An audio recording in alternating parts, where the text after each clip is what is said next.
ഇന്നത്തെ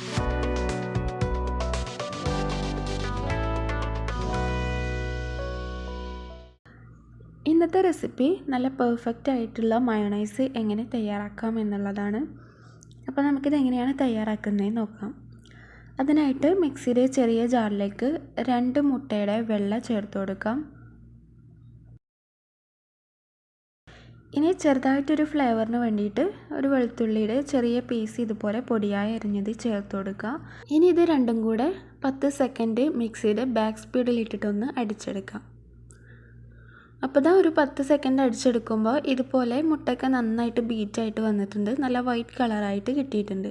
ഇനി നമുക്കിതിലേക്ക് 1 ടീസ്പൂൺ നാരങ്ങാനീര് ചേർത്ത് കൊടുക്കുക. പിന്നെ ഒരു പിഞ്ച് ഉപ്പ് ചേർത്ത് കൊടുക്കുക. ഉപ്പ് ഇതിൽ പെട്ടെന്ന് കൂടിപ്പോവും, അതുകൊണ്ട് കുറച്ച് ചേർത്ത് കൊടുത്താൽ മതി. പിന്നെ ആവശ്യമുണ്ടെങ്കിൽ ലാസ്റ്റ് ചേർത്ത് കൊടുത്തിട്ട് മിക്സാക്കി എടുത്താൽ മതി. പിന്നെ ഇതിലേക്ക് വേണ്ടത് 1/4 കപ്പ് സൺഫ്ലവർ ഓയിലാണ്.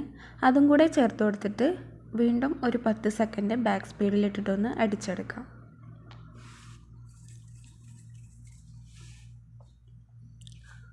അപ്പോൾ ഇതാ 10 സെക്കൻഡ് അടിച്ചെടുക്കുമ്പോൾ ഈ ഒരു തിക്നെസ്സിലാണ് നമുക്ക് കിട്ടുക. ഇത് കുറച്ചൊരു ലൂസായിട്ടാണുള്ളത്, അപ്പോൾ ഒന്നും കൂടെ ഒന്ന് തിക്കാവാനുണ്ട്. അപ്പോൾ ഇനി ഇതിലേക്ക് വീണ്ടും ഒരു 1/4 കപ്പ് സൺഫ്ലവർ ഓയിൽ ഒഴിച്ചു കൊടുക്കുക. എന്നിട്ടൊരു 5 സെക്കൻഡ് ബാക്ക് സ്പീഡിലിട്ടിട്ടൊന്ന് അടിച്ചെടുക്കുക.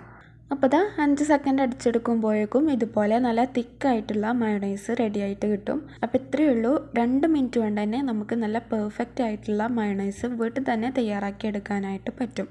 അപ്പോൾ ഇതുവരെയും ട്രൈ ചെയ്ത് നോക്കിയിട്ട് ഫ്ലോപ്പായി പോയവരുണ്ടെങ്കിൽ എന്തായാലും ഈ ഒരു മെഷർമെൻറ്റിൽ ചെയ്ത് നോക്കുക.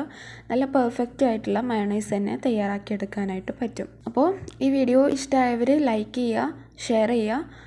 പിന്നെ എൻ്റെ ചാനൽ ആദ്യമായിട്ട് കാണുന്നവരുണ്ടെങ്കിൽ പ്ലീസ് ഒന്ന് സബ്സ്ക്രൈബ് ചെയ്ത് സപ്പോർട്ട് ചെയ്യുക. Thank you.